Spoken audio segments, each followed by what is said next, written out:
Napoli Kirkwood, now open. So add that to Cafe Napoli in Clayton, Napoli 2 in Town and Country, Napoli 3 in St. Charles, right next door to Napoli C. And don't forget about Napoli Brothers Pizza and Pasta in the district, Chesterfield Valley. All of those locations, plus now, open Napoli Kirkwood. News Talk STL. This hour of the Allman Report brought to you by STL Fenceworks, celebrating 50 years of industry-leading service for fence, deck, and leisure space solutions. Visit stlfenceworks.com.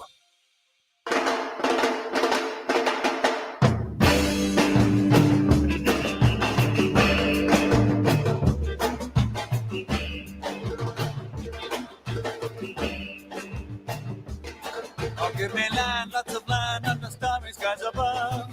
Don't vex me in. Let me ride through the wide open country that I love. Don't vex me in. Let me be by myself in the evening breeze. Listen to the murmur of the cottonwood trees. Send me off forever, but I ask you please. Don't vex me in. Don't vex me in. Just turn me loose, let me straddle my own saddle underneath the western skies. On my guide. Yes, everybody, good afternoon. This is the Allman Report on News Talk STL. Jamie Allman here. Super happy to be with you, and I'm still smiling after my conversation with Vic and Ken and Tony Colombo. Tony seems to like my shirt, which says Italian Garage on it. And, of course, you know, Colombo's Italian, so he was digging that. So then I had to tell them the story about watching The Godfather with the girls and a quick follow-up to that. So we're not going to be finished. Natalie might finish it. And to the story I told you yesterday, Lily, who's 15, it probably will not be finishing it. We're going to wait for a while. And I told the boys, I said, hey, it's a little bit difficult to go from Hello Kitty to horse's head in your bed. You know what I'm saying? It needs to be something in the middle there, somewhere along the line. So that's how it all worked out. All right. I know we're at this division now within the Make America Great Again movement or what have you. I don't know whether you want to call it that. But so you on the one side, you got Tucker Carlson, and these are all kind of the usual people who, you know, I mean, anything Israel, they tend to like get crazy about. And personally, I don't think we're never going to have a situation where we're really actively going to be involved. I don't think, but I've got somebody on the line who I'm going to ask. I want him to referee this argument. So anyway, President Trump did respond to Tucker Carlson saying that President Trump was complicit in the war and blah, blah, blah. And this was President Trump's response. And Ashlyn, you can go ahead and turn the computer up there.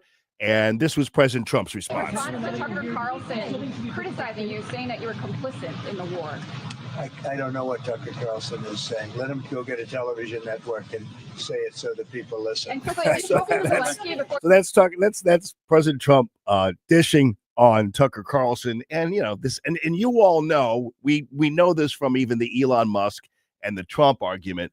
Listen, we're okay with all of these little disagreements and points of disagreements and everything else because we're grown-ups. So we assume there's going to be some disagreement here, some disagreement there. We don't get too bent out of shape either way.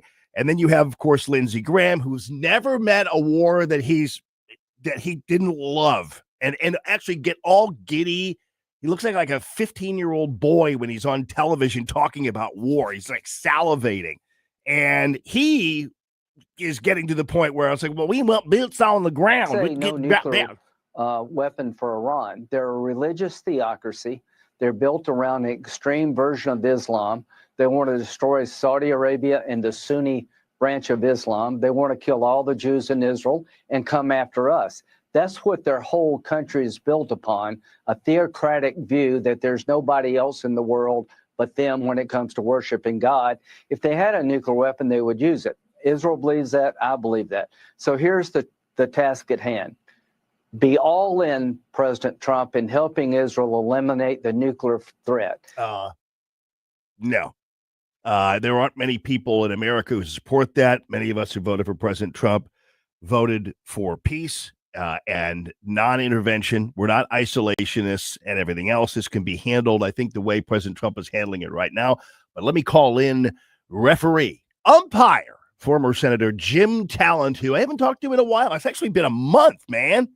You've been out, or I've been out. I don't know. How you doing? Yeah, but I missed I only caught the tail end of the Hello Kitty story, so I'm going to have to. Yeah, that's about the ongoing. You're going to have to talk offline if you don't want to use the segment to tell me what that was all about. Yeah, it was a horse's head and Hello Kitty. Well, it was the ongoing saga of having my daughters. I usually turn it into a joke about watching The Godfather with me for whatever reason. I turned it, and then they gave it as a gift for Father's Day. They said they'd watch The Godfather with me. And they're 17 and 15-year-old girls. And my 17-year-old loves all the crime stuff.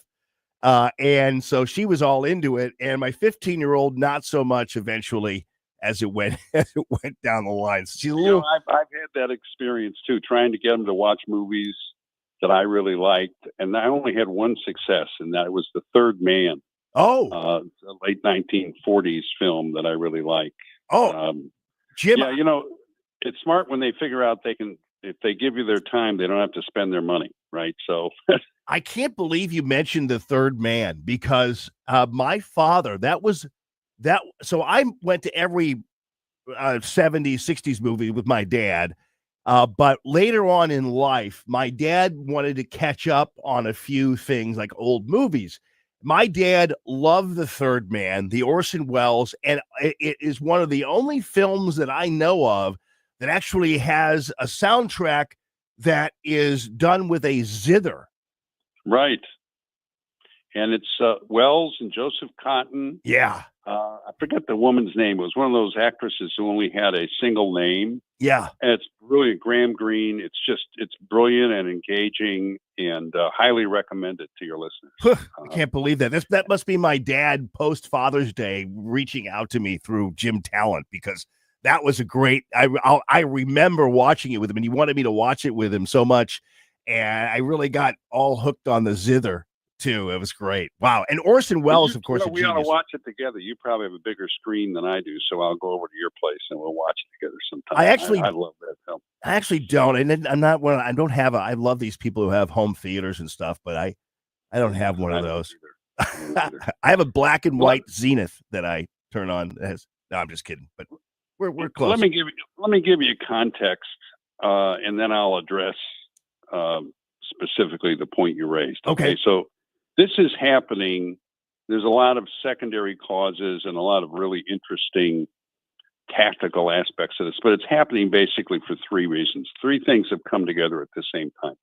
One of them is that Iran's proxies have effectively been destroyed or so heavily degraded that they're no longer a shield for Iran. So Syria is gone as an ally because Bashir Assad was overthrown.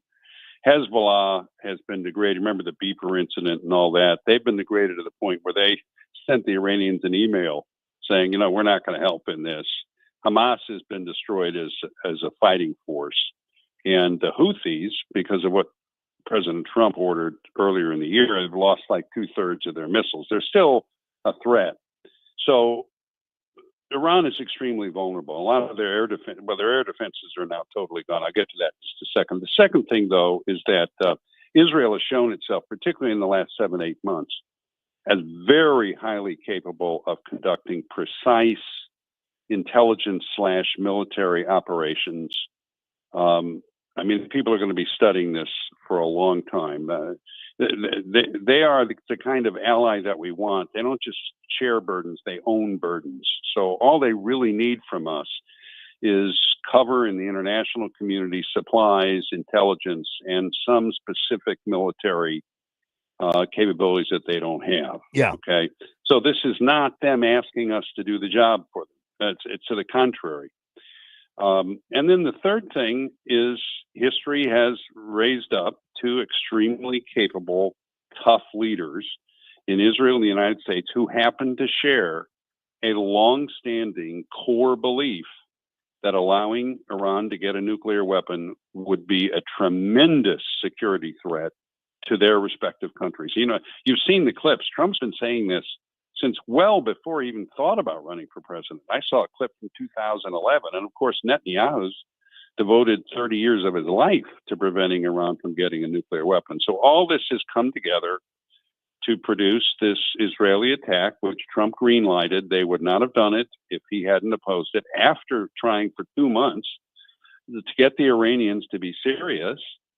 And then I think in the last week or so, the good cop, bad cop thing, they did use that to create surprise. In other words, the Iranians thought Trump was going to be like Biden and Obama and just negotiate, and they could stonewall him. And Trump said, you got 60 days. And they didn't come to an agreement. So now the issue is, are we going to participate? If we do, it will be with our B-2s, because they have the heavy ordnance, the massive penetration, the massive ordnance penetration, and we can deliver it to take out the rest of the Fordo enrichment facility. Now, here's what I would say to people who are concerned about this. I understand it. I lived through, I did not have to go fight, but I lived through the whole Iraqi debacle. Yeah. Okay. But I would caution people against fighting the last war. Okay. This is if we engage in it, it's going to be a precise military operation for certain specific purposes that does not involve boots on the ground, that does not involve having to establish an Iranian government, even if the regime falls. It's a specific purpose designed to protect the security of the United States. And I agree completely. I've said it to you on the show many times, with Trump and Netanyahu, the worst single thing that could happen in the Middle East, and one of the worst in the whole world, would be if Iran were to get a nuclear weapon. Yeah. The situation would be uncontrollable, and that's what's going on here. Okay. So I don't blame people for being worried, but you voted for the man for a reason. He is the least, I mean, he absolutely does not like, I could give you 100 examples to order American troops into combat of any kind, but he's not going to pass up an opportunity to protect American security. Right. And that really, I think, is the key in an argument here. I think some of the people are having this argument as if, well, this is Israel's problem. And we all know that it's not. I disagree with Lindsey Graham over his whole setup about this being almost like a religious war. I can't stand it when we get involved in that kind of thing, because you got to really be careful about showing your motivations and things. But he was right about the intentions of Iran in terms of, first it's Israel, then it's probably us. It's already has been us. I mean, they already, according to Kash Patel, have tried to interfere in the 2020 election along with the Chinese. And so we do have that going. So if we do, let me ask you this then, if you can make this call then. So if we do send B-52s over, and obviously piloted by Americans, is that a reduction of the Make America Great Again thing, as some people like Tucker Carlson maintain, or is it, as I think you've indicated, we have adequately proven a direct national security tie to our efforts with Israel?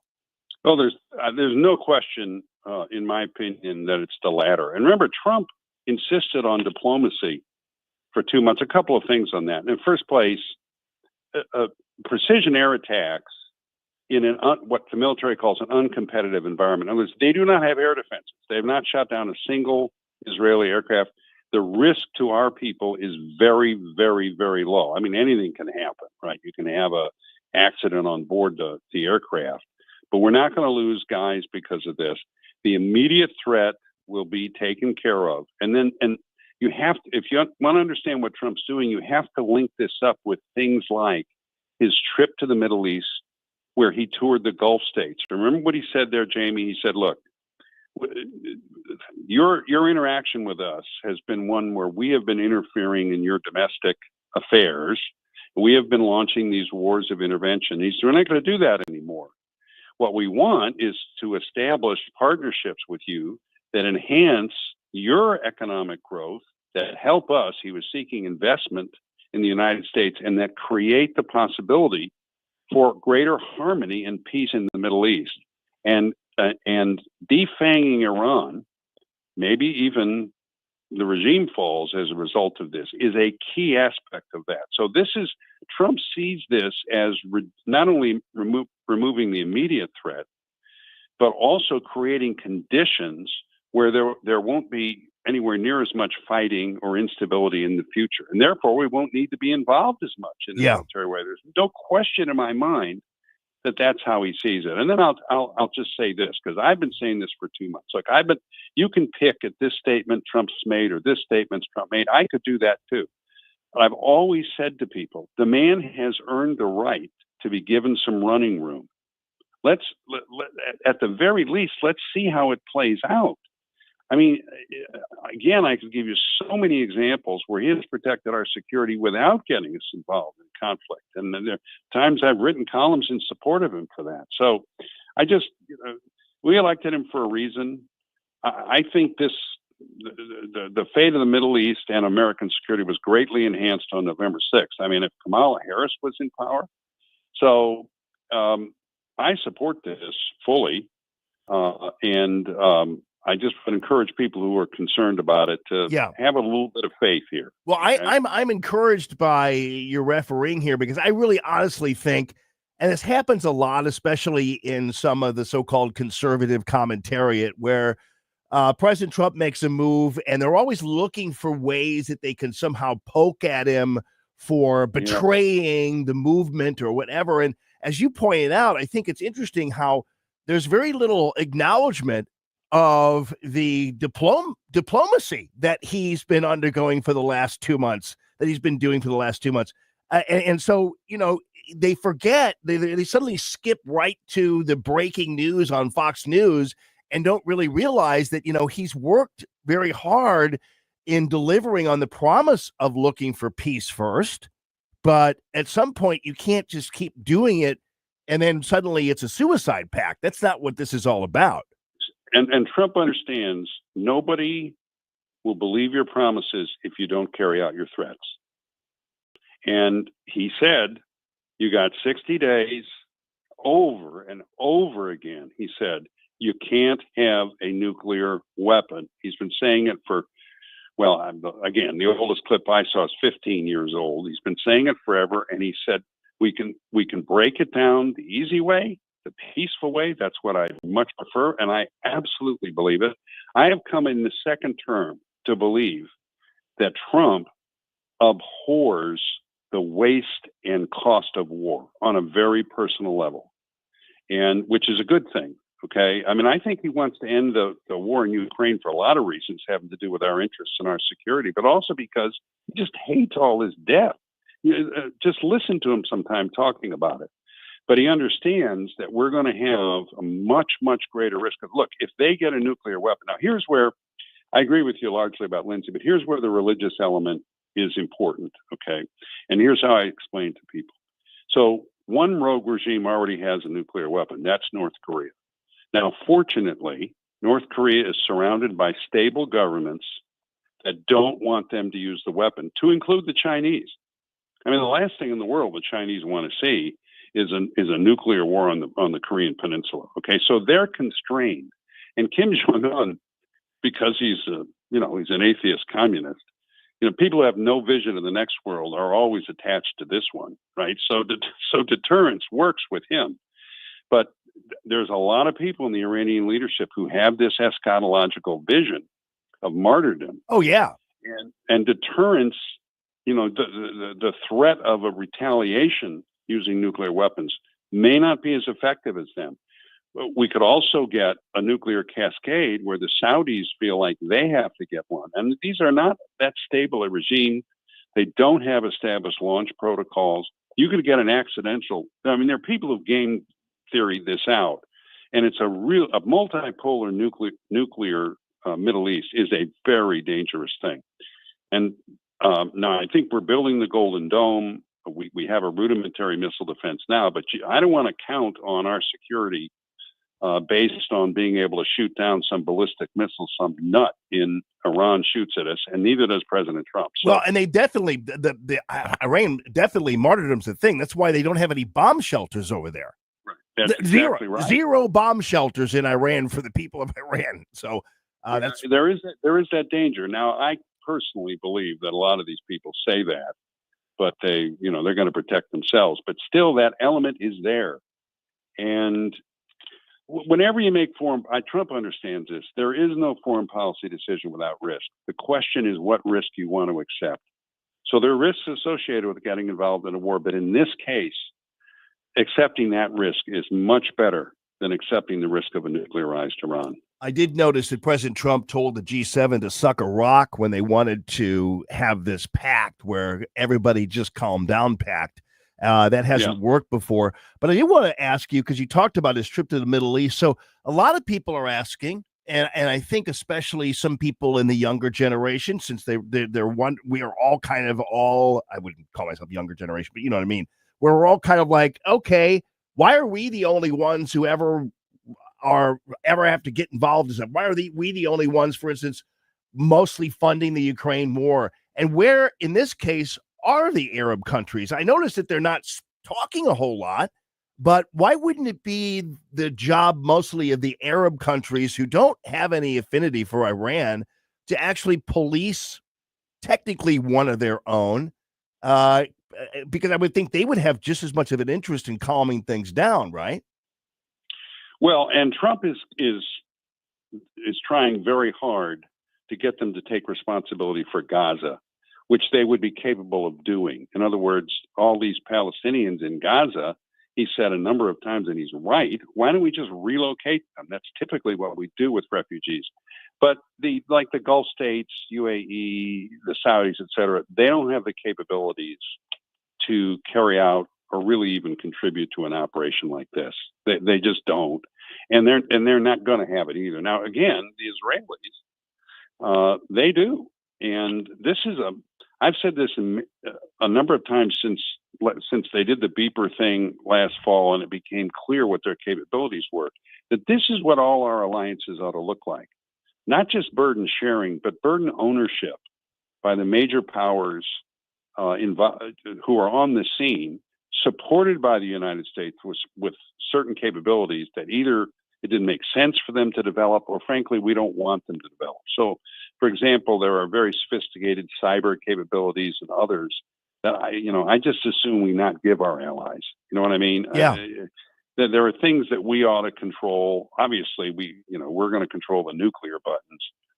So, I wish the Germans would have this kind of attitude towards European security, and then we could supply, leadership, command structures and that sort of thing. So the Israelis are really doing there what we want all our allies to do. Yeah, their own security, and to the extent our interests overlap with them, I'd encourage your people to our listeners here to watch Bret Baier's interview with Netanyahu, where Netanyahu just made clear the respect he holds Trump in.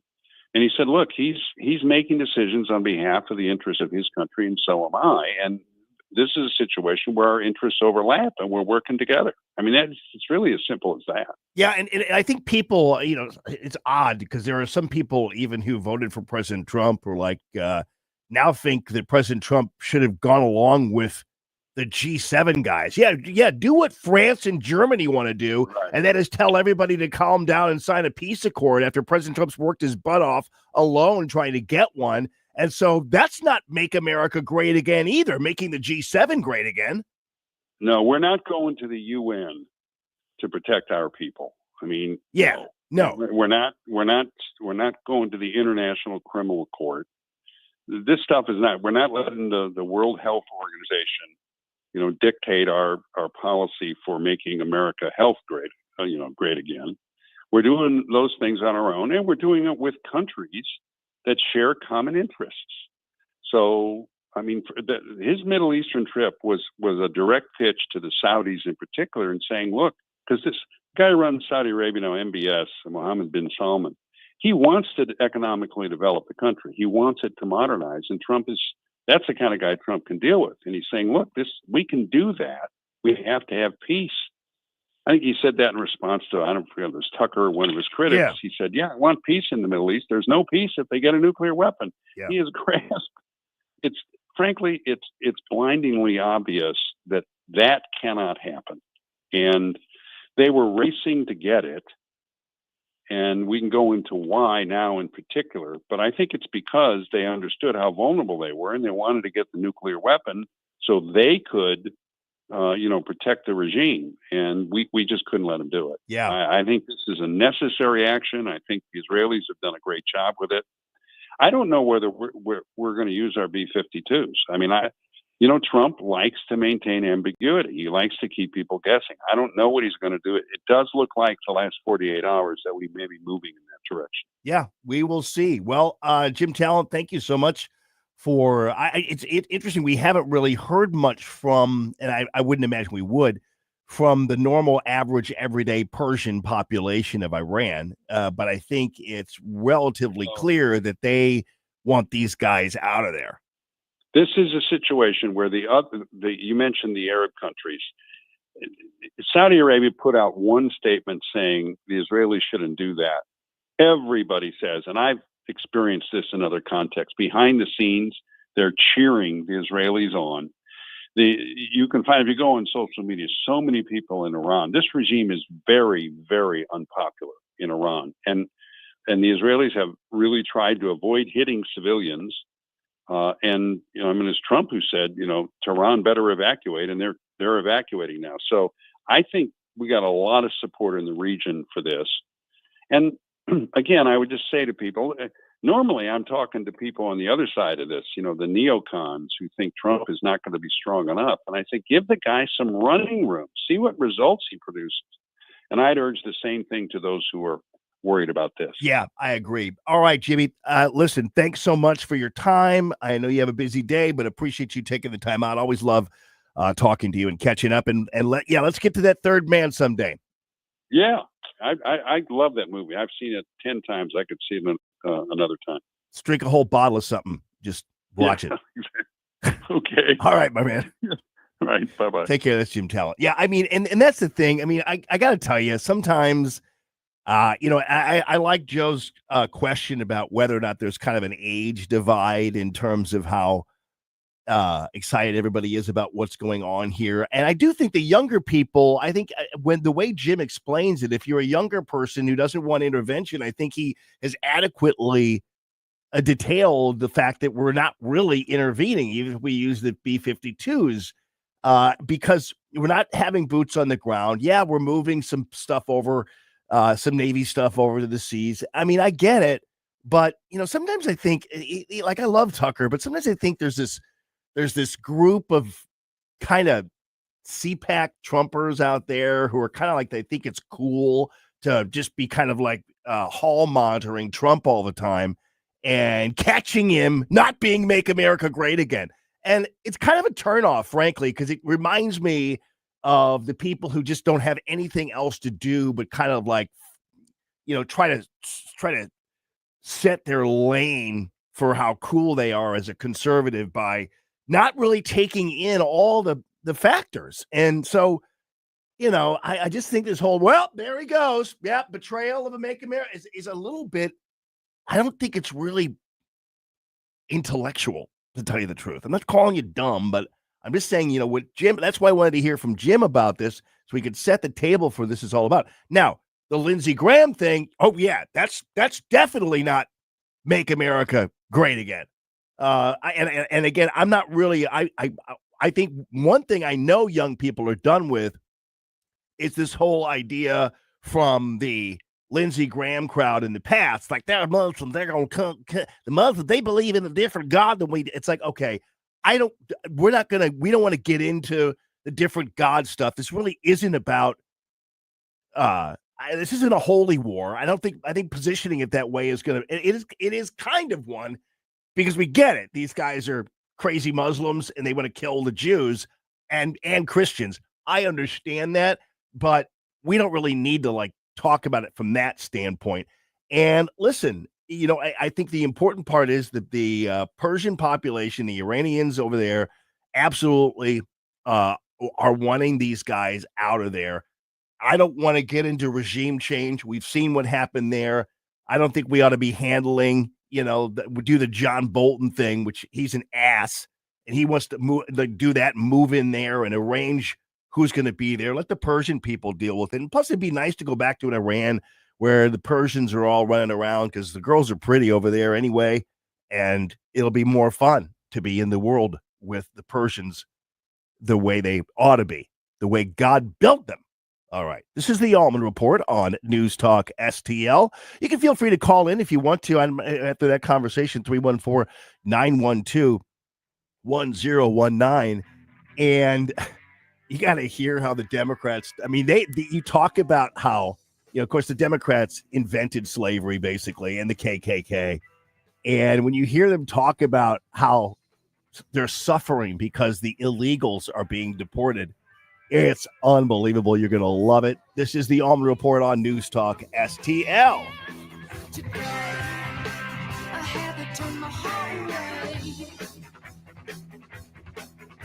Smile like the sun, kisses forever. 1019 and 94.1 News Talk STL. Live and local. Listen to what those local folks are telling you. News Talk STL. Window World is a beautiful window. It is durable. It is thermally superior to all the rest. And man, I love talking about these guys because I know the quality. I know Qualified Remodeler Magazine says they are like the best window ever. And it's proven by the fact that it notes its top sales. And so, when it comes to remodelers, if you believe that the Window World window is the favored window of a remodeler, you have to imagine how great it is for just an average Jill and Joe like you and me, who are kind of like, we're not experts in anything else. But if the experts think it's a great one, then us peasants know that it's a fantastic one. That is the Window World promise. Simply the best and for less than the other windows out there. 993-1800, 314-993-1800, the official window of the St. Louis Blues. Also the Good Housekeeping seal of approval as well. And man, talk about thermal superiority. It's a situation where you are not going to believe just how great this window is in keeping the cool air in the summer and the hot air in the wintertime. That's a big problem with a lot of the decrepit windows out there. So fix it all up, make it all happen, and you will see just how amazing the Window World product is. They do free estimates. They'll come to your home, show it to you. You can even tell them to stand on one and prove how durable it is. They'll do that for you as well. Window World, John Gillette and the gang, thank you for supporting and sponsoring free common sense conservative radio. 314-993-1800. 314-993-1800. Window World, simply the best for less. Hungry for the best steak you'll ever have? Head to the heart of Moscow Mills and discover Harry J's, a local landmark and family-owned steakhouse, serving up excellence since '98. From mouth-watering appetizers to decadent desserts, Harry J's has something for everyone. Enjoy our extensive bar selection while soaking in our friendly family atmosphere. Whether dine-in or carry-out, your meal is prepared to perfection. Make the drive to 300 Main Street and treat yourself to a taste of Moscow Mills' finest. Harry J's, more than a steakhouse. We're a tradition. Success. It's discipline. It's teamwork. It's the drive and passion inside of us that comes before all recognition. It's the best in each of us, made better by the best in all of us. Whatever success looks like to you, Stifel is invested in yours. That's why Stifel is one of the fastest growing global wealth management firms in the country. So whether you're an advisor or an investor, choose Stifel, where success meets success.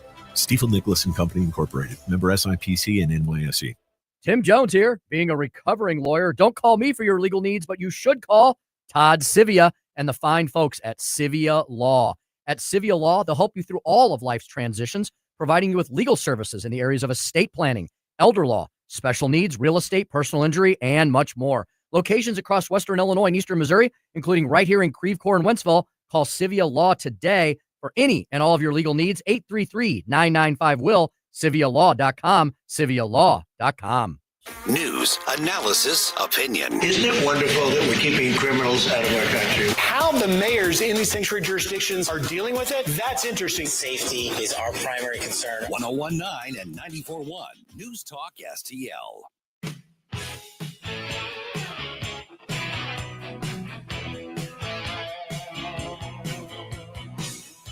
Good afternoon, everyone. This is the Allman Report on News Talk STL. Jamie Allman here. Really super happy to be with you. Ashton over there at the controls. And thank you all for listening. 101.9 and 94.1. So if somebody could call in, because I'm not going to really spend too much time on this particular thing because I saw it in the post and it was so confusing to me and out of the blue. And it came out as a story as if we all knew this was happening anyway. And you can let me know what the hell this means at 314-912-1019. Listen to this. This is the Mizzou spent more than $31 million on NIL for athletes in the last year. And of course, the headline's like NIL. You think we all know what NIL is? Gee whiz. The University of Missouri Athletic Department has spent more than $31 million on name, image, and likeness compensation for its athletes during the past year. $31 million for its athletes. The spending reflects the university's push to compete in football and men's basketball under a terms of a modern college sports landscape that has spawned lucrative markets for athletes. Now, again, I'm not against any. I guess it helps with recruiting or whatever else, but is that tax money or that's Mizzou, the athletic department spending more than $31 million on this stuff for these. I mean, $31 million in the past year. I mean, how many athletes do they have, for crying out loud? And I don't know. So I can't really get my head around this, and I'm thinking to myself, well, that money, is that endowment money or is that tax money or what is that? And why am I, as a Missouri taxpayer, if I am, why am I mean, most of these guys aren't even going to go pro. I mean, they might be good enough to be college athletes, but they're not going to go pro. What, maybe one out of every 5 teams have a pro ball player going, or a successful one at least. So I'm not, poo-pooing college athletes, but my goodness gracious, that's a lot of money. So anyway, we'll see. All right, this is a great one. So you heard about how this idea that these illegal aliens are doing jobs that Americans don't want to do, right? And we all know that's bullcrap. But they keep saying it that, well, they're just doing the jobs they don't want to. And wait till you hear what the Democrats, when they're speaking honestly about how they view illegal aliens who are trafficked here as a subculture of slaves, because you know how Democrats love slavery and keeping black people in a pen. You know how they love that. That's their party. But anyway, you wait till you hear what they have to say about that. Listen to this. So you keep talking about how the individuals who are here illegally are doing jobs Americans don't want to do. This happened on Tuesday. Federal immigration authorities raided this place called Glen Valley Foods. This is in Nebraska. They arrested 76 illegal workers who had no business being in the country. They should be prosecuting the company as well, but unfortunately that doesn't happen enough. By Friday, more than a dozen of those detained were already deported or transferred. 63 others held at the Lincoln County Detention Center. And I mean, by the way, speaking of that, you saw another story in the Post-Dispatch about how all these illegals in Missouri who are arrested are now in all these rural county jails. Like that's a problem. They're getting paid by the federal government to house these guys. And I noticed one line in the story was like, Pedro, or whatever the hell his name was, he's sitting in a jail 100 miles away from home. I go, well, no, he's like 1,000 miles away from home because he's from Mexico. So, so this insinuation, 100 miles away from home. No, it's 1,000 miles away from home because he's here illegally. Just didn't want to correct you too much. So anyway, listen to this. NBC News then did a story after this major ICE raid Job-seeking U.S. citizens, according to NBC News, wasted no time filling the void. According to NBC News, every seat in the plant's waiting area after this raid was filled with prospective new hires. This is 48 hours after federal agents cleared out the illegals, and those new hires, prospective ones, were all Americans. They were all Nebraskans. They were all citizens of Nebraska. NBC News. And they're the ones who keep letting Democrats talk about how illegals are doing the jobs Americans don't want to do. And then they report on it, and it's completely the opposite of what they're letting the Democrats talk about. Every seat in the waiting area of Glen Valley Foods occupied with people filling out job applications 2 days after the meatpacking plant became the center of the largest worksite immigration raid in the state of Nebraska so far this year. Dozens of prospective employees, many of them Spanish speakers, but legal, have been coming in and out of the plant all day.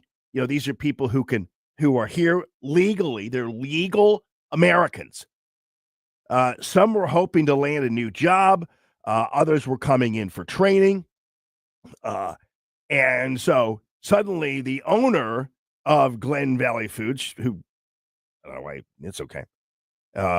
He said that he was worried he was going to gut his staff. But of course, this guy who, I don't know why they're making a hero out of him, Chad Hartman, well, he's been hiring illegals over legals because they're cheaper. They're cheap labor. And that's what the absolute scandal of all of this is that employers and the Democrat Party are all involved and supporting human trafficking for their own aggrandizement and profit. And that's the reality of what's happening. And in the meantime, they're making up lies that they're doing jobs Americans don't want to do as a pretense for what is their support of human slavery and human trafficking. And that's just the absolute truth. And if you support illegal aliens, you support human trafficking, and you support domestic slavery, and you support a subculture of people who are lower than you, and it makes you kind of an awful person. But what else is new in your life? Yeah. Oh, you got to hear I got to take this break because I got backed up with Jimmy. You got to hear what these Democrats are talking about, how they talk about their fears of losing all their pet illegal aliens. Crazy. This is the Allman Report on News Talk STL. Happy Tuesday to all of you.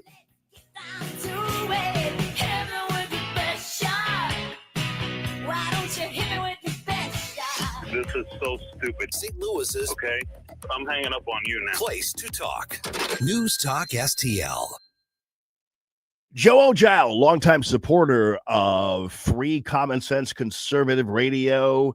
He's also a longtime supporter of making sure your common sense radio host, known as me, is getting a good night's sleep, or at least, handling sometimes the lack of sleep. And I got to tell you, I loved what he has to do. Well, I one time I went out, talked to him, consulted with him, and he had me wear like this thing that looked like a watch, but it was like a little, meter or monitor, and it literally could tell when I was asleep or not asleep or what have you. And it really was pretty amazing. And so what they did was they downloaded the info, and Joe Ogile was like, dude, first of all, I noticed you're only sleeping 4 hours. This was a long time ago. And also you're getting up in the middle. You're getting up too. So you're really not getting that great of sleep. So anyway, they can do that for you and engage the problem that you're having if you're tired all during the day. Sometimes you know what the problem is: sleep apnea, insomnia, restless leg syndrome. Maybe it has to do with your grandkids, your kids who aren't getting to bed, like a 2-year-old. They'll solve all those things. Pediatric sleep issues are also part of their core group. They can do things at your home, take home apparatus like I did, or they can have you stay at the beautiful little Clayton Sleep Institute rooms that are just like boutique hotels. You're going to love them. and check it out. Support them because they support your brand of radio. ClaytonSleep.com. That's ClaytonSleep.com. Back pain? Follow me to Esquire Sports Medicine, where they've got your back. Esquire is the oldest sports medicine clinic in St. Louis. Dr. Draghi and his team of chiropractors can get you back to work, back to life without the pain. New patients usually scheduled within 24 hours. 314-644-0885. 644-0885. EsquireSportsMedicine.com. It's brand new year. Tim Jones to tell you about the brand new things happening at The Hideout, famous for the Sunset Patio, 50 big screen TVs, live music and events, a fantastic game room, and of course, the food. The Hideout has a brand new menu featuring their world famous wings, the best handcrafted burgers, new items like the signature Sunset Dip and Dave's Chili, and a second location at Sugar Creek Golf Course in beautiful High Ridge. Experience The Hideout while enjoying a round of golf. Come in for lunch or dinner. The new 2025 Hideout, hideoutsportsbar.com, hideoutsportsbar.com. We'll definitely see you there. Tim Jones and Chris Arps in the afternoon. $18 million more for Sam Page for animal shelter upgrades? David Stokes of the Show Me Institute to discuss at 4:20. Tim Jones and Chris Arps. Weekdays at 4 on News Talk STL.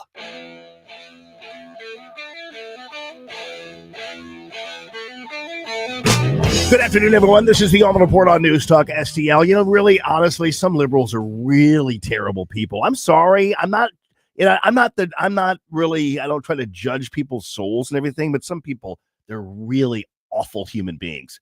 And so when you support illegal aliens and everybody out there going up against ICE and everything else, they're awful human beings. They're not just bad Americans, but they're really bad people because they support human trafficking and abuse of children, abuse of illegals who can't even speak English and won't call the police when they are attacked and criminalized and everything else, and oftentimes are criminals themselves. So the people out there, you're not, this is not your ticket to heaven holding an anti-ICE sign. It's your ticket to hell, where you deserve to be because you support human trafficking. You support human trafficking, human slavery. That's what you support. And I know you do because listen to this chick. She's a person who doesn't like ICE. So I'm in my beautiful city, LA, and I have friends texting me like all morning. My gardener didn't show up. My housekeeper didn't show up. My farmer's market was closed. Everyone's scared. Well, this is not going to just happen in LA. Yeah. Honestly, what a terrible person. They're all complaining. And by the way, who has a house? Oh, my farmer's market. I mean, this is so sick, elitist, and bougie. Unbelievable. And of course, she's got the typical pink hat type of personality, got her short hair. She's about 55 years old and pink rimmed glasses. So you get the picture here. But these people, and they're the ones, I'm telling you what, it's half the population of Webster Groves. Let's put it that way. My goodness gracious. So these people are, it's sick. If you and I talk like that, you'd think we were a bunch of Klansmen. Here's another one. This is a chick who's talking about how she wants illegal immigrants to stick around to wipe her butt. Avenues for people to come here legally to work or to build a home here. I'm going to be really crude right now. We're not going to have anybody around to wipe our asses. Yeah. Can you believe that? That's how they really think about individuals who are here illegally. They don't think of them as human beings. They're just trying to maintain their slavery, their plantation of housekeepers and gardeners. And oh my Lord, I'm sure they pay him in cash, probably hardly anything. Here's a dude who's worried about what's going to happen. Who's going to milk the cows? And if suddenly those people disappeared, the 25.8% in transportation that we're seeing, in billions of dollars, all that will disappear. And I don't know who the hell's going to milk the cows. Yeah, who's going to milk? Who's going to do all of our dirty work?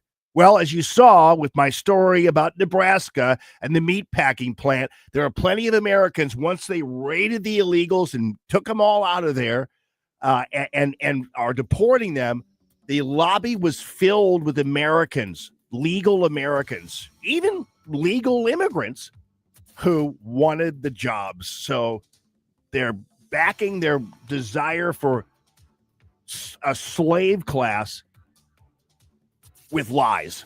Pretty crazy, huh? This is the Allman Report on News Talk STL.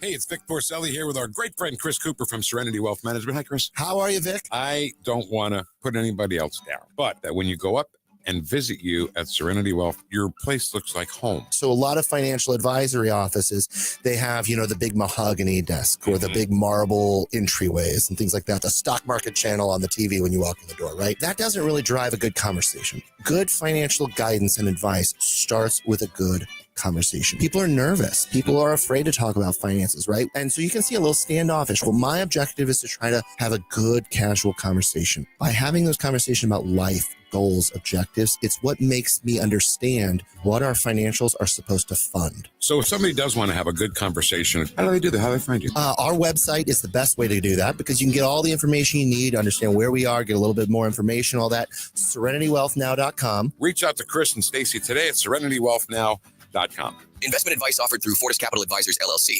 The Laborers International Union of North America, Local 110, was formed in 1933 and from the beginning has strived for progress and the well-being of others. The laborers of Local 110 are hardworking men and women who take pride in their great work. They are the fastest growing union of construction workers and one of the most effective unions representing plants and quarries. Laborers Local 110 has the best medical benefits, pension, education, and heavy construction training in the market. Visit lu110.com and start your future today. I'm Dr. TJ, owner of the Institute of Natural Health, co-owner of Optimal Nutraceuticals, and the host of Wellness One. Wellness One is designed to cut through the nonsense and provide you common sense science-based information regarding health and wellness. On the show, we discuss topics like thyroid health, gut health, hormone optimization, and many others. Our show airs Saturdays at 10 a.m. and 2 p.m. and Sundays at 11 a.m. and 3 p.m. right here on Newstalk STL. And you can visit us at inhstl.com. That's inhstl.com.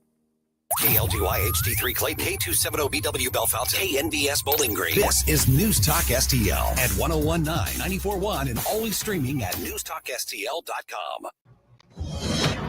Breaking news this hour at townhall.com. I'm Bob Agnew in Washington. President Trump is weighing possible U.S. involvement in the ongoing Israel-Iran conflict. Here's White House correspondent Greg Cluxton. The president has been meeting with top security advisors here at the White House after saying earlier he's not in a mood to negotiate further with Iran about its nuclear program. Vice President Vance wrote on social media that Donald Trump may decide he needs to take further action to end Iranian enrichment. And the president said online that there are no immediate plans to kill Iran's supreme leader, but patience is wearing thin. Greg Clugston, the White House. It could be hard to catch flight these days in some parts of the Middle East. The conflict between Israel and Iran forcing many countries to close their airspace as Israeli jets and Iranian exploding drones and missiles fly over their night skies. Dozens of airports in the region have stopped their flights or reduced service.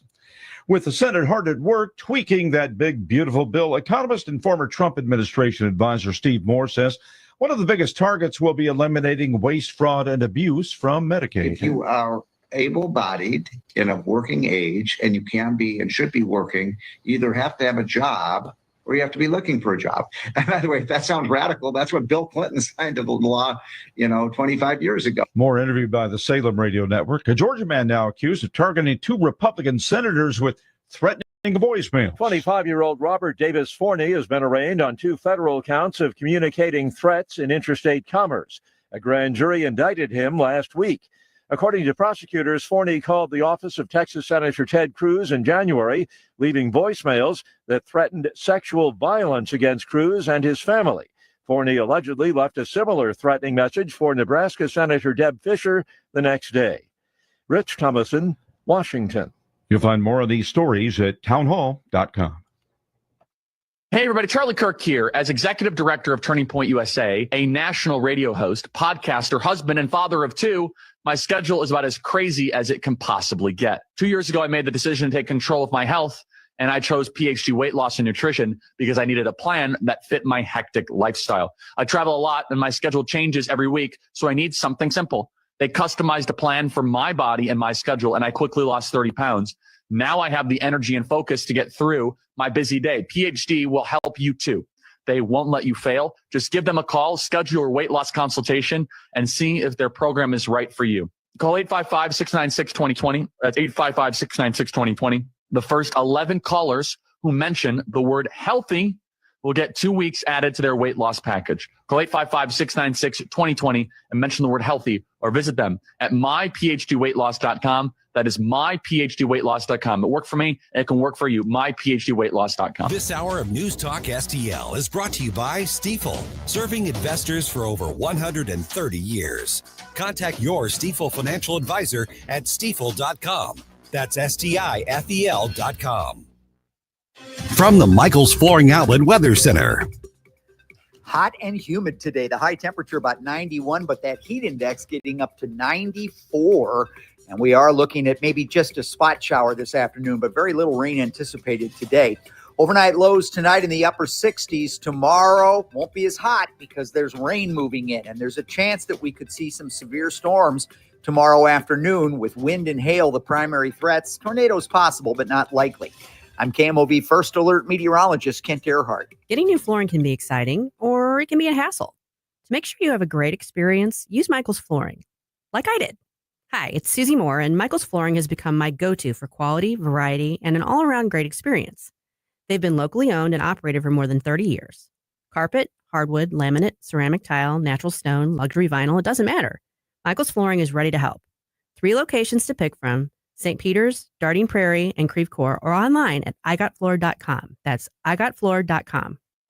To our brave police officers and first responders, we say thank you for risking your lives to protect us. To all the incredible volunteers who've joined hands with the David Dorn Foundation to raise funds for equipment and services, we extend our heartfelt gratitude. We stand strong with our volunteers who give their time, talent, and dedication as a shield of support for those who rush into danger. The David Dorn Foundation gives a big thank you from our heart to yours. Visit dornfoundation.com and join as a volunteer.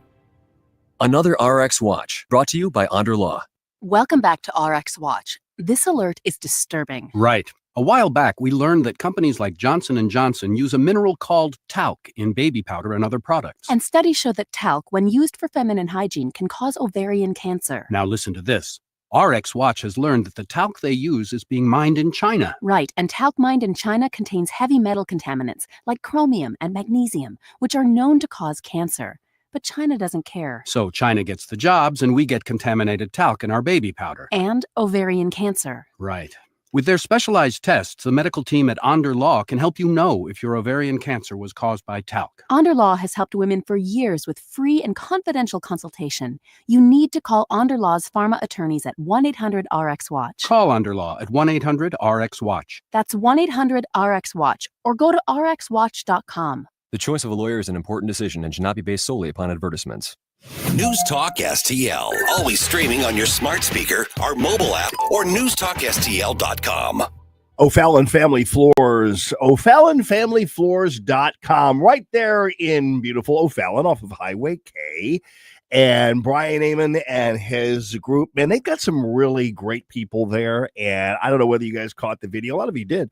That I put up there on the Facebook page, and it just had a great time being able to show you exactly what it's all about in terms of variety, in terms of pricing, and in terms of pride. Because I remember asking Brian, hey, what's that lion logo? What does that mean? It's pride, because a lot of people in this business don't have pride. They're just more mercenary in trying to make as much money as they can.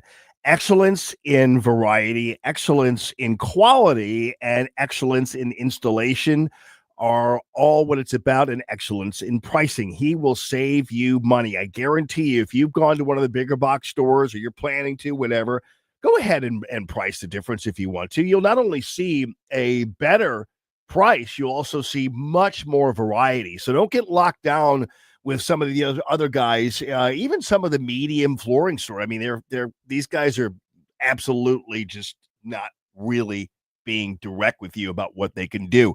Brian is the guy who will go out and measure for the installation. He owns the business, but that's how important it is for him, top to bottom. He's got the greatest installers you're going to find. Many of them, what he calls legacy installers. So they're children of installers who he worked with 25 years ago, so it's all in the family. And that's a great element of pride as well. And the laminates and the wood plank, the vinyl plank, they're all really super popular. And, of course, all kinds of great carpeting. He's already expanding, so the variety is there. And he has his mobile unit. So you go ahead and say, hey, I want to see this, and this. Call him up. He'll come to your house with his mobile unit and show it to you so you can see how it looks in your crib. Check it out. O'FallonFamilyFloors.com. That's O'FallonFamilyFloors.com. This hour of the Allman Report brought to you by Proctor Drapery Blinds and Shutters. Proctor, spelled like doctor. ProctorDrapery.com.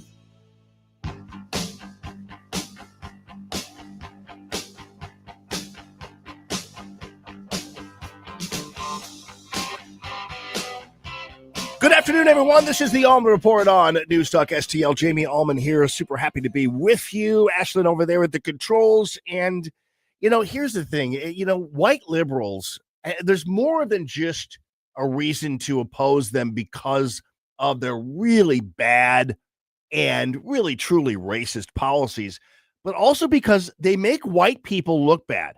And as a white person myself, I'd rather have them fumigated from our culture because every time they open their mouth, they sound so bad. It's crazy. So I'm in my beautiful city, LA, and I have friends texting me like all morning. My gardener didn't show up. My housekeeper didn't show up. My farmer's market was closed. Everyone's scared. Well, this is not going to just happen in LA. Yeah. I mean, golly, shut your mouth already. You're embarrassing us. Not only did you guys invent the KKK, you white liberals, you didn't even want to have blacks vote. It took Republicans to make the deciding vote in the Civil Rights Voting Act. My goodness gracious, you didn't want that little girl to go to school back in the day when George Wallace was standing in the doorway, and we had to have one of our favorite white men, General Eisenhower, call in the National Guard and move that Hicks body from the front of the door. He was one of you guys. What's wrong with you people? I mean, my goodness gracious, you want unfettered, illegal alien human trafficking, and you act like it's a virtue. You want to disarm me. You want to take my gun away so I could be killed by people you've impoverished. It's like, no, that's not going to happen. And by the way, I'm not a black person, but you black people have your own problems. And those are people to be like the mayor of Chicago and the NAACP. I know you're just as embarrassed about these people as we are about those people. I will tell you that. I'll give you an example. Brandon, who is the mayor of Chicago, as if he can't get any worse. Like if he can't get even more and be more of an embarrassment to the black race, Brandon Johnson is rolling out race-based grants as reparations. So what he's doing is, after turning black people in Chicago into second-class citizens, stop for just a second while I continue this, because I have something to say before you open your big mouth. So it's not enough for him to turn black people in Chicago into second-class citizens again, because, white liberals and Democrats turned black people into second-class citizens up until the Civil Rights Voting Act, and even after that. So it can't be that much fun to have the black people then come in and turn black people into second-class citizens. It's like black people can't win in this country. And so suddenly he makes black second-class citizens in Chicago by shipping in a bunch of illegal aliens and housing them and giving them all kinds of goodies and everything else, while black people who've lived there their whole lives aren't getting anything. And it's like, wow, what a traitor to your race, dude. And now, of course, you're deciding you're going to give these using tax dollars, right, for race-based grants as reparations. And believe me, there are very few black people who even think about reparations or want reparations. You have to understand that that's not really a black thing. That's a dumb black thing. Like, only the dumbest of blacks want reparations. And because they're not thinking, And of course, I'm never going to pay reparations. My family didn't have slaves. On my dad's side, they were too poor. On my mom's side, they came here in the 1600s and were Mennonites, and they didn't have slaves. They did their own work. They grew tobacco in Pennsylvania, ladies and gentlemen. Yeah. So anyway, I'll let Brandon talk now, because I just let him ruin it for blacks all over the country. Our way will bring to black residents in reclaiming ownership of our own communities. That is the spirit of Juneteenth, you all. Oh, that's right. Is it Juneteenth now, or when is that? Was it last week? Or is it, what is Juneteenth anyway? I think it's a black thing, but I don't even know what it is. Oh, it's from that thing, some kind of massacre in Kansas or something. I don't know. Nobody cares. It's a day off for a lot of people, but it just became, kind of like the, Christmas, you got to have Kwanzaa. July 4th, you got to have Juneteenth. It's that kind of thing. Everyone wants to kind of have parallel tracks here, I guess. I know. Is June? It's Thursday. Thank you, Julie. Yes. Are you off for Juneteenth? Is it a holiday? Like, it's a national holiday? Wow. That's crazy. I love it when people can. I do have to admire people who just make crap up and then it becomes like a thing, And certain black activists are really good at it, and they scare the crap out of white people all the time, because white people are so afraid of being called racist, that they'll do anything to. That's how Al Sharpton became a millionaire. Because his National Action Network would go to places like Coke and say, we're going to call you a racist if you don't give us $700,000 for our scholarship fund. And Coke's like, okay, here, you can have it. Sure. The National Action Network. And then, of course, this whole Juneteenth thing. It's like, I would love, to whoever came up with this and got it towards a federal holiday, there needs to be some kind of class on how that happened, because that is ingenious. To come up with something that most black people didn't even know about, never learned about, and probably never even really cared about necessarily, and turn it into a federal holiday.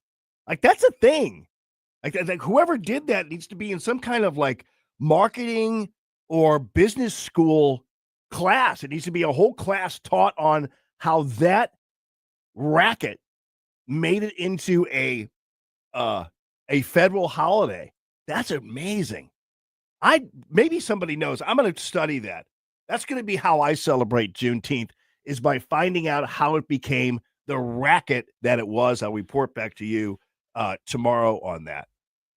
And then, of course, and Juneteenth is the thing. Part of that, they took the Al Sharpton extortion model and did the Juneteenth, and so now all these businesses give Juneteenth off. There are a lot of federal holidays where we don't have off, right?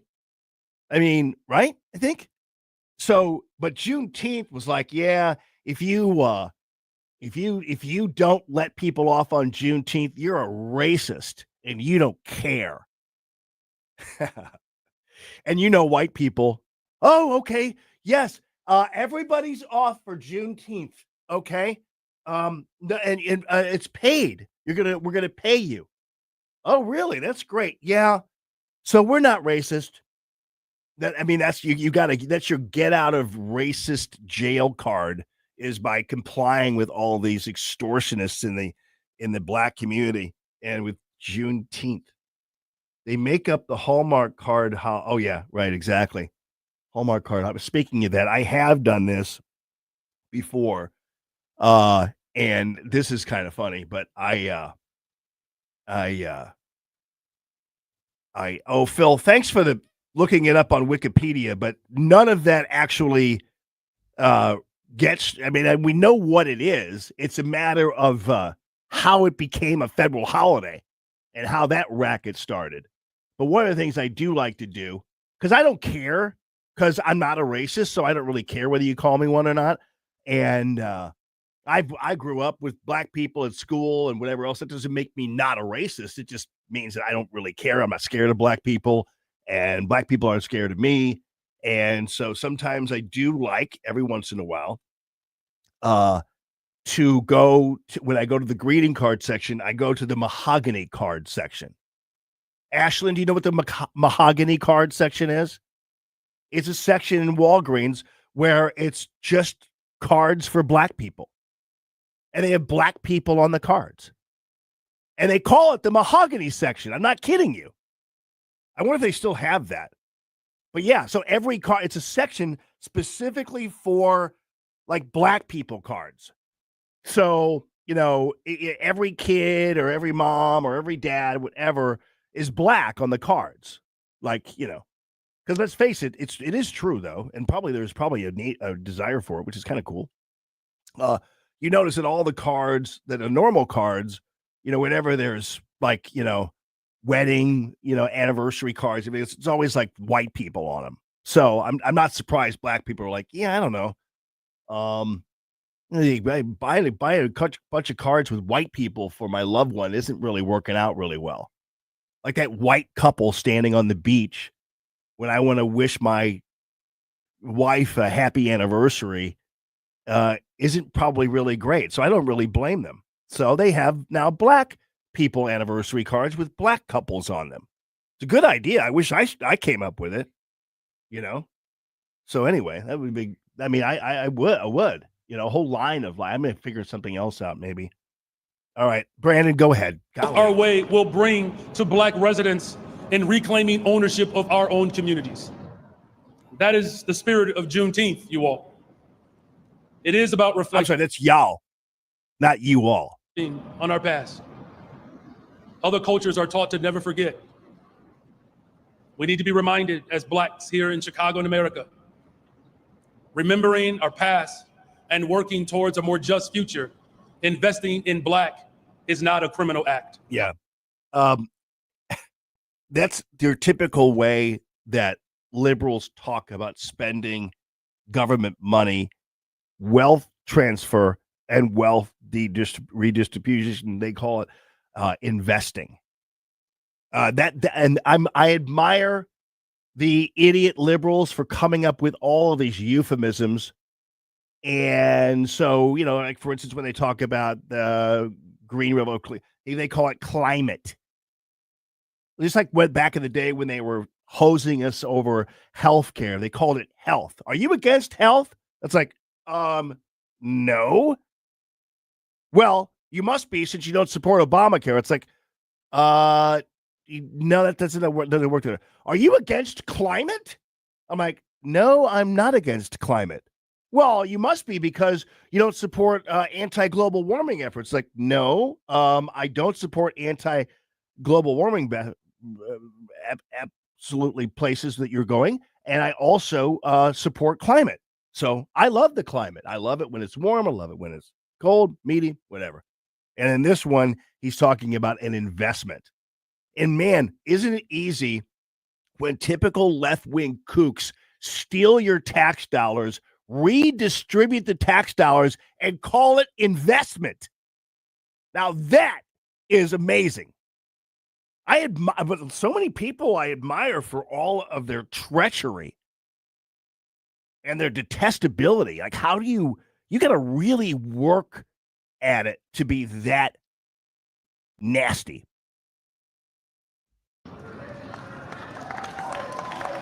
Like, hardly anybody's clapping because, like, is that investment? Like, nobody's clapping for this.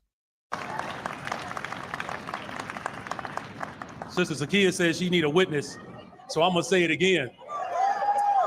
So I'm gonna say it like this again. It's like, okay, well, which one are you? Is it Brandon going, well, I do believe, doing the Obama thing, and then Obama suddenly in front of other, I'm gonna tell it like this again. It's like, which one is it? Like, which one are you? Investing in black is not a criminal act.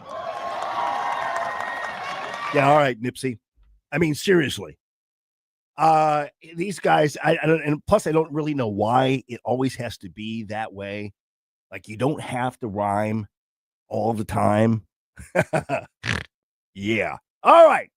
Enough of that. I love talking race stuff like that. Most people are like, you want to stay from race, religion, and politics. It's like, that's what I love talk radio about. 314-912-1019 is the phone line here. And this is the Allman Report on News Talk STL. Jamie Allman here. Interesting find in one of my books from my alma mater, little magazine I get every month. That was very interesting. A few things I need to tell you about in here. Yeah, it's Common Sense Radio. Jamie Allman here, really super happy to be with you. You don't have to read my mind to know what I have in mind. Honey, you ought to know. I think we should be able to have a civil conversation. The news and talk that matters to St. Louis. This conversation has completely made me crazy. This is complete insanity. News Talk STL. The bagel loan. The bagel loan, yes, ladies and gentlemen, is all about the zero. That, get it? Bagel. You can even do donut. You Google that, and you're going to go right to Stewart's American Mortgage, Stewart'sAMC.com. That's where you're going to find my partner in crime, Jordan, who is his son. And let me tell you, when I say partner in crime, obviously, you know what I mean. I'm a real estate agent with the Walner Home Selling Team, 314-749-7179. I'll list your home or even get you into a home. That's great. But I don't do it successfully without my brother, Jordan Rosenblum, with the bagel loan. Google the bagel loan. You know why? Because I can tell my clients, I can say, I got a guy for you who's going to bring you zero closing costs, zero appraisal fees. They're not going to nickel and dime you over credit pulls and that kind of thing. I'm talking zero closing costs and still the lowest rate. And they're like, really? Absolutely. Get them hooked up. And of course, I mentioned yesterday, I closed a home for Debbie and her mom, Elvira, and Jordan saved her $6,000. So, when she moves into the home, she wants to put new carpeting in, do this kind of thing. Imagine how far that $6,000 will go in all some of the little changes she needs to make. So it also factors in, possibly knowing that you're going to do that, to your bid on a house, your offer on a house. It could be a little more since you now have those closing costs not a bother to you. They do this. They're experts in this. And I'm telling you, Jordan is so good. I love partnering with him. I want you to make sure you Google the bagel loan and tell them Jamie Allman sent you when you're doing the application, everything else. It's going to work out great. Now, this is also for you when it comes to your refinancing as well as debt consolidation. That's what it's all about. And that's how you're going to make it happen for you with the Stewart's American Mortgage, Stewart'sAMC.com. Just Google the bagel loan. Concerned about the condition of your windows driving up your energy bills? I was too. It's only called STL Windows and Doors. Call today for your free in-home estimate and start saving tomorrow. 314-277-5952 or STLWindowsandDoors.com. Tim Jones here from my great friends at Comprehensive Chiropractic, the premier chiropractic and sports performance facility in the region. How do I know? Simply put, they've helped me on many occasions. Here's another solution to your everyday aches and pains. The Studio Health and Wellness Center Services include Pilates and yoga, both with certified instructors. I can also highly recommend the massage therapy, which is not an indulgence. It's a proven method of healing and restoration. Trust my friends at Comprehensive Chiropractic in Eureka, cchiropractic.com. That's cchiropractic.com. Hey, it's Vic Porcelli, and my favorite sandwich from Capriati's is the Wagyu beef French dip. So good. It's the au jus that makes it. And the Wagyu beef is pretty good, too. I love Capriati's, and you will, too. On Manchester at McKnight in Rock Hill. Hi, Kirk Hilsinger here, and I'm the new chairman of the St. Louis Republican Central Committee. I invite you to our meetings that take place the first Thursday of every month at 3710 Hampton Avenue. You can stay connected with us to learn more about how you can get involved, make your voice heard, and contribute to our shared goals. Together, we can make a difference in the city of St. Louis and the state of Missouri. For more info, visit our new website at stl-gop.com. That's stl-gop.com. Paid for by St. Louis City Republican PAC. Curtis Farber, Treasurer. All the information I need on the drive to work. Mike Ferguson in the morning. I keep it on throughout the day, whether it's local, national, or something big that's happening overseas. News, analysis, and opinion. St. Louis is #1 for conservative talk. News Talk STL.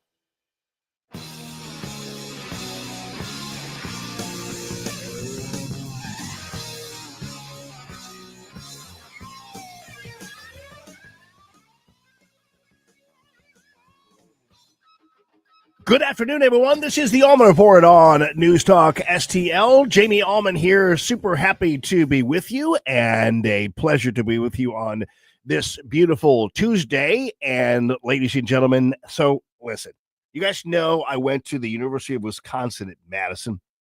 Went to school there.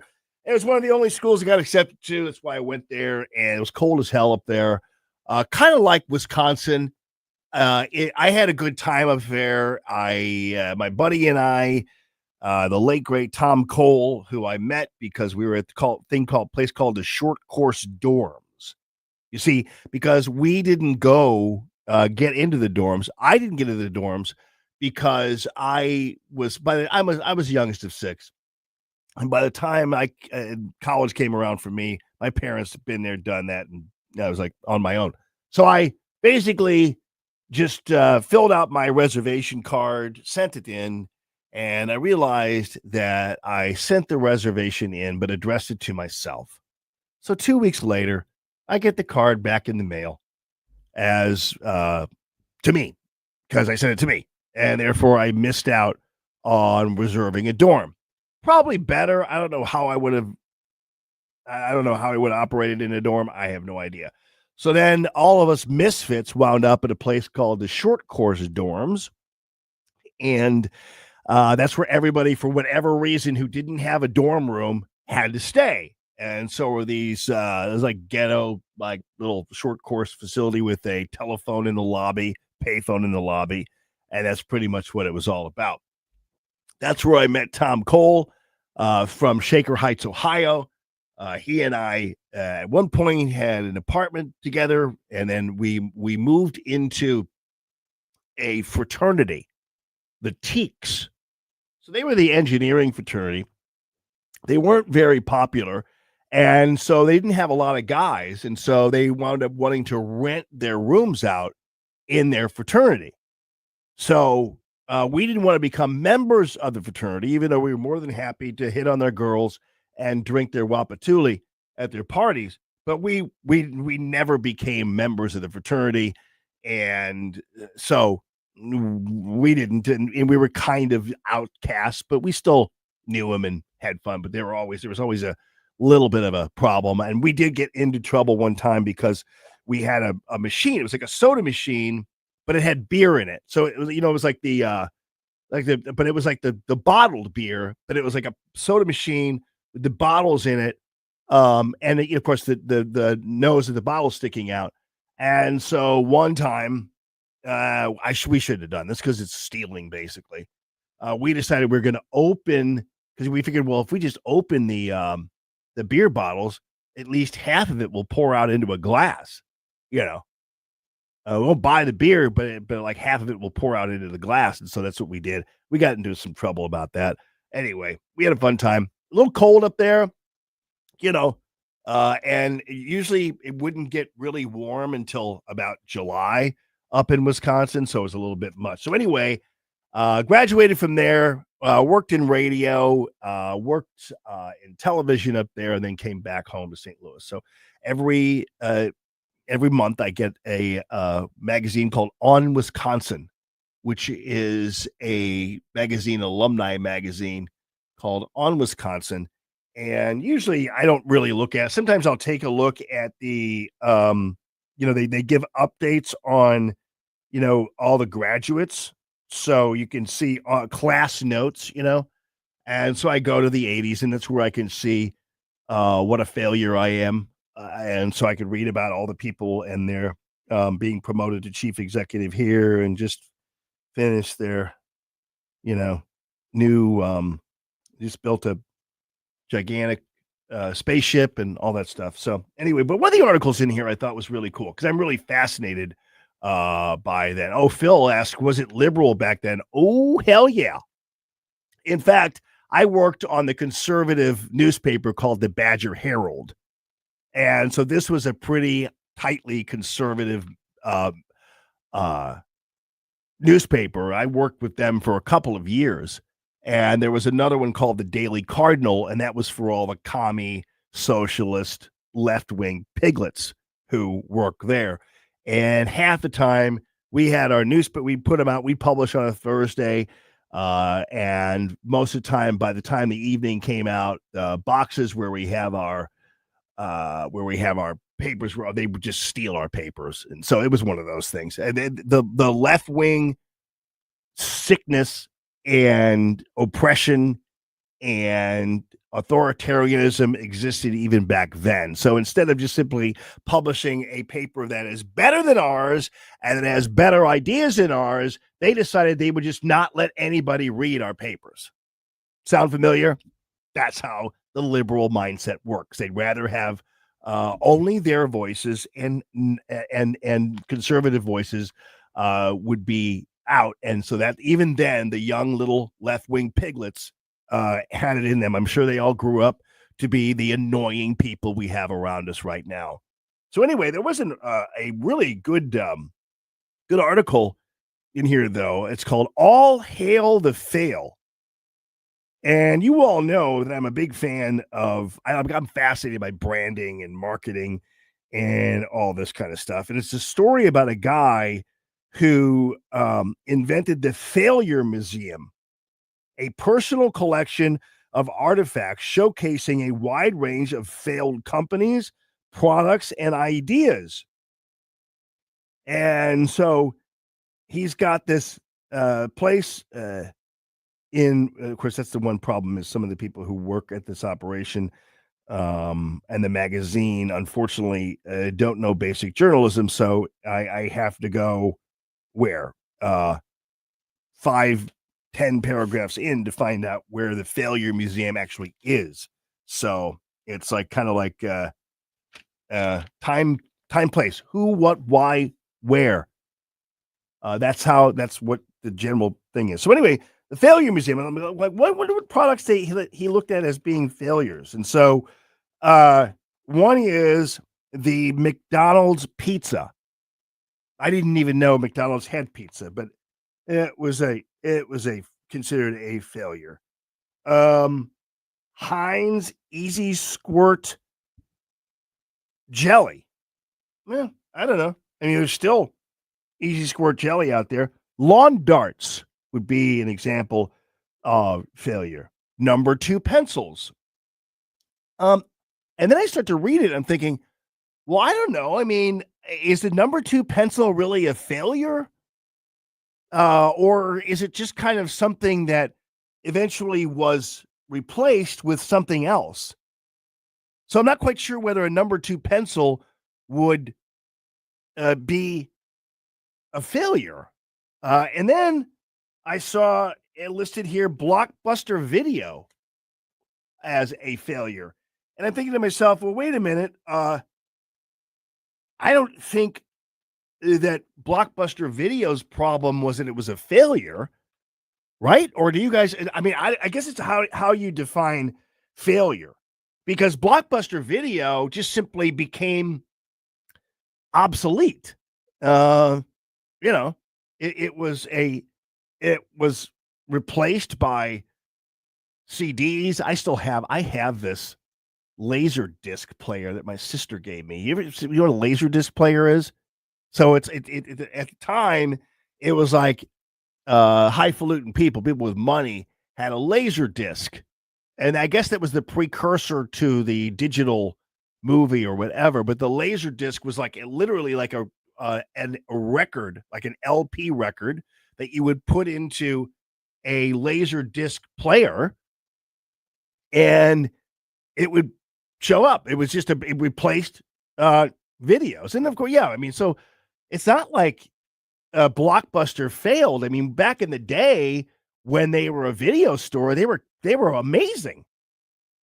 I mean, the idea of creating a place where you can go and not buy them but rent them.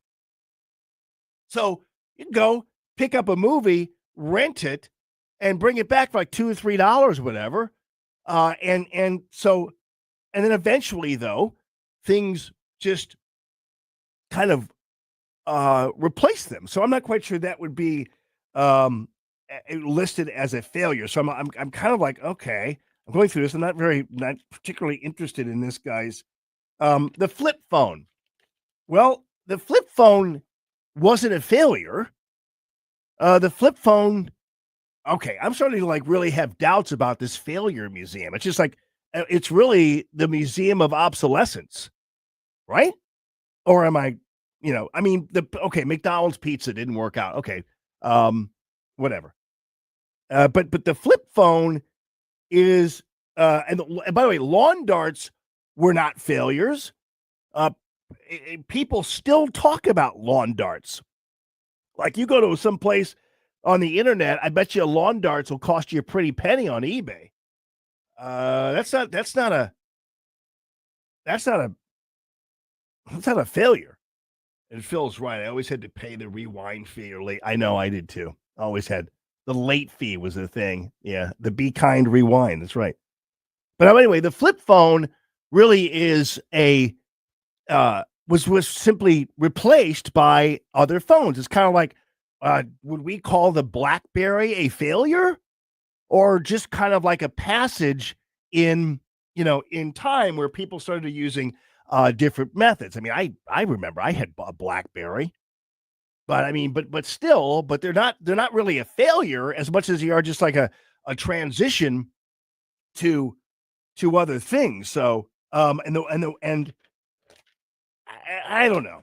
Anyway, so it's not something I got. So the thing for me is once I saw the number 2 pencil defined as a failure, I was like, I don't know. I see people still use number 2 pencils. In fact, you still have to do certain tests and things with them and fill in the circle with them and everything else. So I don't know. That guy, I mean, good try, but I'm not quite sure I really know whether or not he's got the branding down on the Museum of Failure. It's just like stuff that you don't use anymore. I mean, I've got I just found a VHS machine that I still have, and the VHS machine isn't a failure. It's just like we're doing something different now. It's kind of crazy. Is a cassette tape a failure? According to this guy, it might be. So I don't know about these. I don't know about that. He talked me out of being a big fan of the Museum of Failure. All right, people. This is the Allman Report on News Talk STL. Lloyd's pointing out that horses are a failure, according to this guy. It's true. It's Common Sense Radio.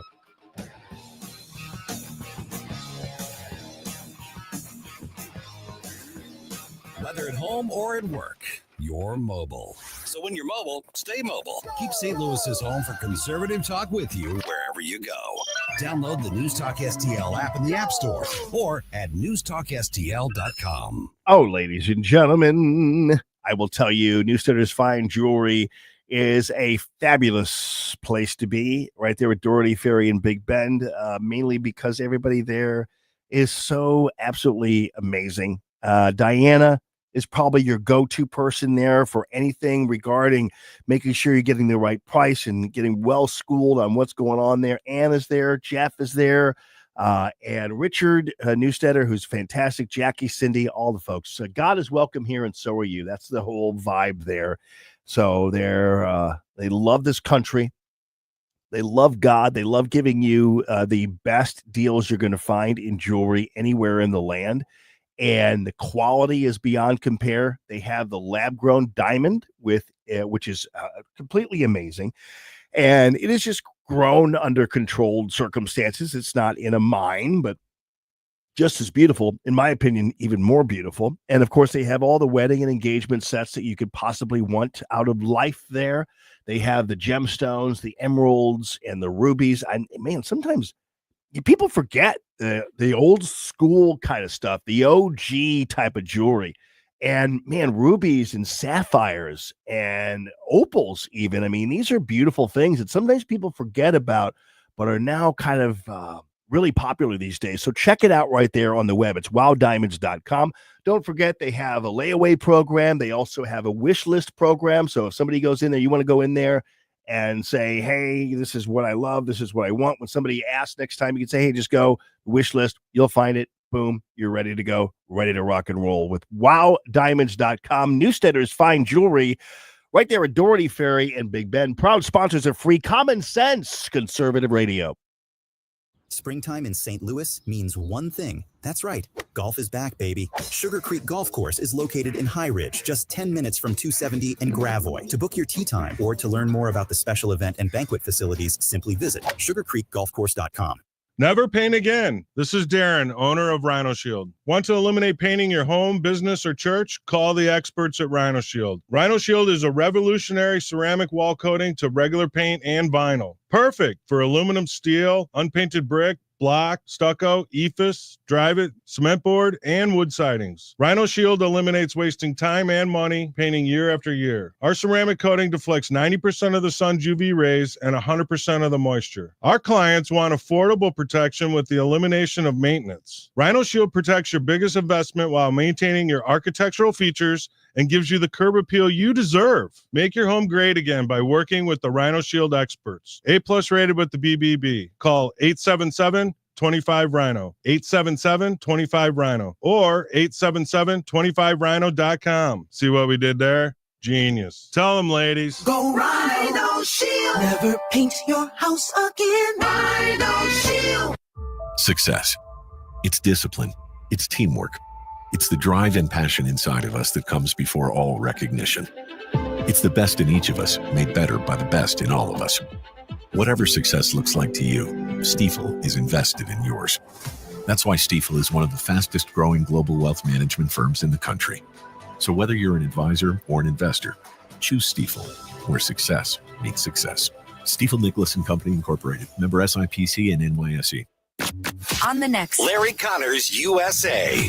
Iran and Israel back at the top of the news, and new developments, they're happening hourly. We'll bring you up to speed. Larry Connors USA. Now, weeknights 6 until 8 on News Talk STL.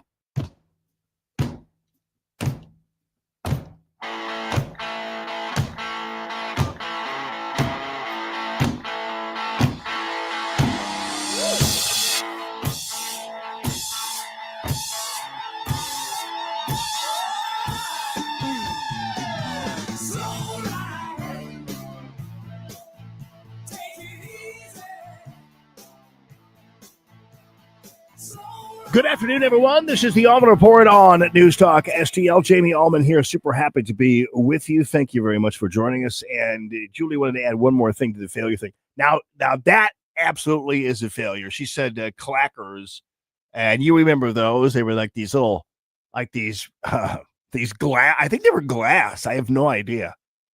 Glass balls, and apparently it was like thrilling to have them going back and forth. Until I guess somebody ultimately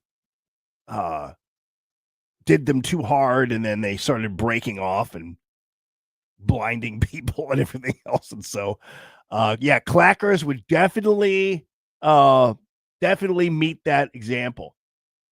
And also, you guys my age probably are not remember the guys who always carried around nunchucks or numchucks. Remember those? It was they were kind of like the guys who also carried around the rubber drum pad with the drumsticks. It'll be all cool and stuff somewhere. Carry that around. But the nunchucks, remember those guys? It was always like it was really a kind of a specialized kind of creepy dude who had the nunchucks. He'd have them around his shoulders. Ooh, and there's Craig. I don't know I'm trying to think of a name. There's Kent with his nunchucks. Oh yeah, man, that's right, dude. Carry them in his back pocket. Always had to be afraid of the guy with the nunchucks. All right, so things are getting a little hectic, but again, keep in mind, here is the problem with news reporting, and this is why President Trump is pretty good sometimes at telling people, so how many planes do you have in the sky? And President Trump, I'm not telling you how many planes I have in the sky, you idiot. I mean, exactly where are the troops? I'm not telling you where they are. So now we see that there is a meeting, but according to a news organization called Axios, and of course, why anybody still quotes a news organization like Axios is beyond me. And it's also a little dangerous. He says, this, according to the Axios, Trump says that he's seriously considering a strike on Iran's nuclear facilities. Here's what, again, Axios, this is a problem with this reporting. U.S. officials told Axios that the U.S. is focusing on Fordo plant, a nuclear facility under a mountain, and it would take a U.S.-made bunker-busting weapon to destroy the plant. Now, you all know what I'm asking, and because you're asking the same thing. Who the hell told a journalist about a nuclear plant the U.S. is focusing on? And where it is and how they're going to do it and everything else. Who the hell told a reporter that? That is dangerous. I actually hope it doesn't happen. I talked to Jim Talent at the top of the show. If you want to hear what Jim's view of how we're, involved in this, whether we should get more involved in it, and the kind of the separation of some of the people like the Tucker Carlson Trumpists and the Lindsey Graham Trumpists.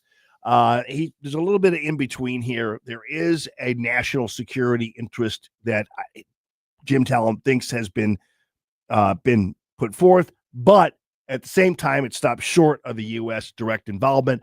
Although maybe some U.S. B-52s could be used, and he says that would not constitute really boots on the ground or what have you.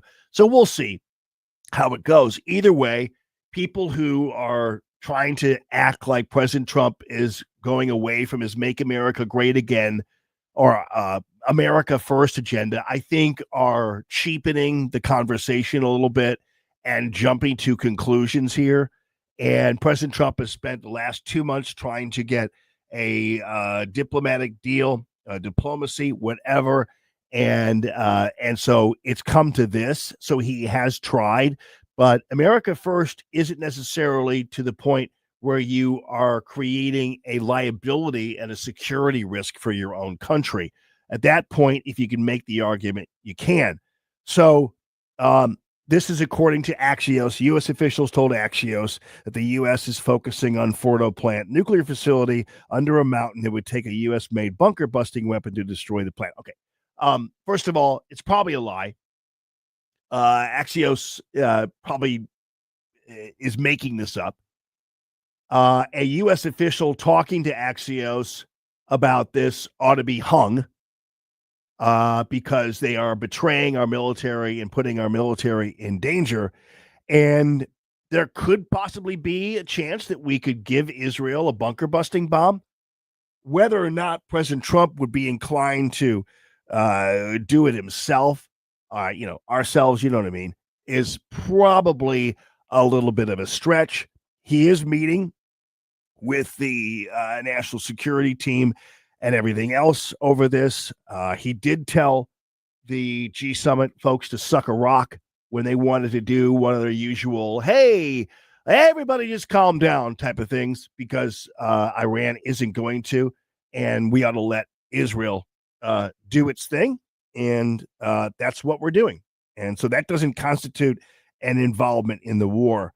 But anyway, President Trump has, though, been fairly provocative with his statements. He, in fact, tweeted out this: "We know exactly where the so-called supreme leader is hiding. He is an easy target, but is safe there. We are not going to take him out, at least not for now. But we don't want missiles shot at civilians or American soldiers. Our patience is wearing thin. Thank you for your attention to this matter." So that's a really great statement, because he says, we know where you are.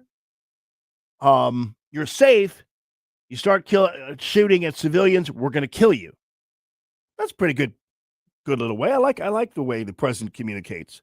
And then, of course, he also put out unconditional surrender. So things are getting a little hectic here, and that's probably a good thing in many ways, but it's not a rolling back or a betrayal of America first.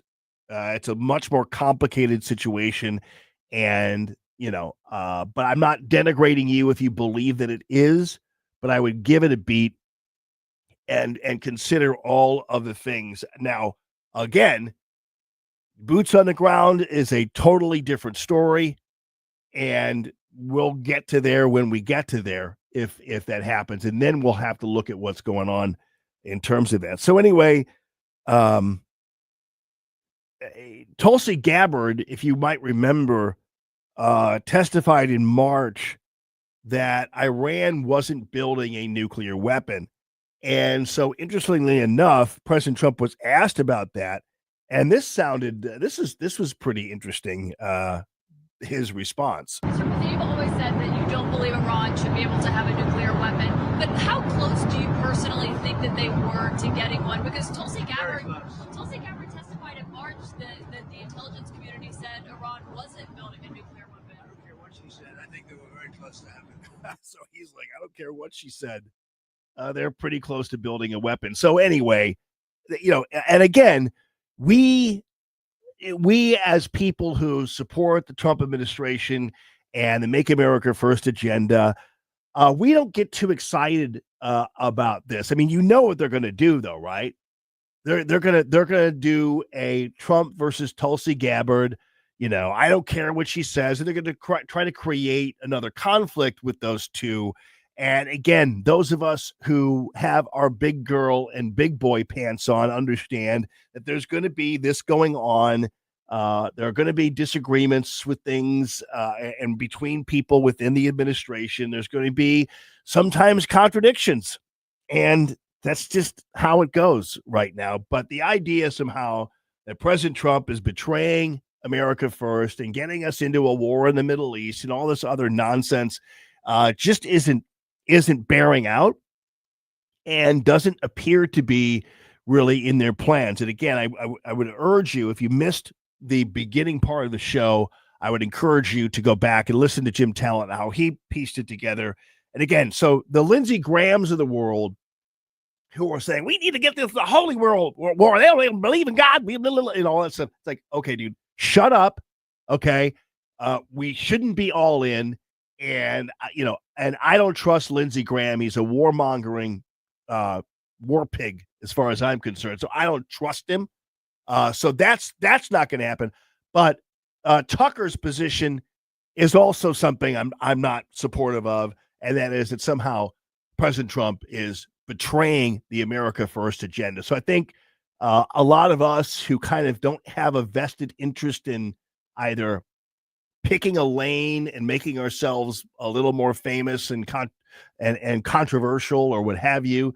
And those people who are a bunch of warmongering, old school Republicans, those of us who voted for President Trump are right there kind of in that central part of common sense and of America first and all that kind of thing. And I think that's where we're sitting right now. And I'm not too excited about what's going to happen here. I do know, as we pointed out, that it's interesting, the general silence of many of the Arabic countries, because they really would just as soon have Iran go to hell. They don't want Iran to have a nuclear weapon either. They don't. And so you don't want that little chintzy little mooj den to become a world power in that sense. So, yeah. All right, people, I hope you have a wonderful rest of your day. Ashlyn, thank you so much. Coming up, the great Tony Colombo and Company. This is News Talk STL, and this is Common Sense Radio.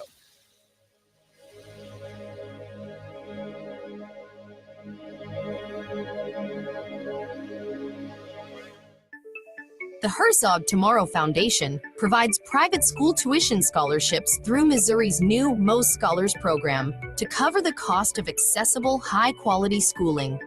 Hi, this is Myella Esser with the Herzog Tomorrow Foundation. Our private school tuition scholarships wouldn't be possible without the support of generous Missouri taxpayers. If you're a Missouri taxpayer interested in redirecting your tax dollars and sending them to Missouri students in need of a better education, please contact me at herzogmostscholars.org. Better education for students creates a better tomorrow for all. Learn how you can help provide a better education for Missouri students at herzogmostscholars.org. That's herzogmostscholars.org.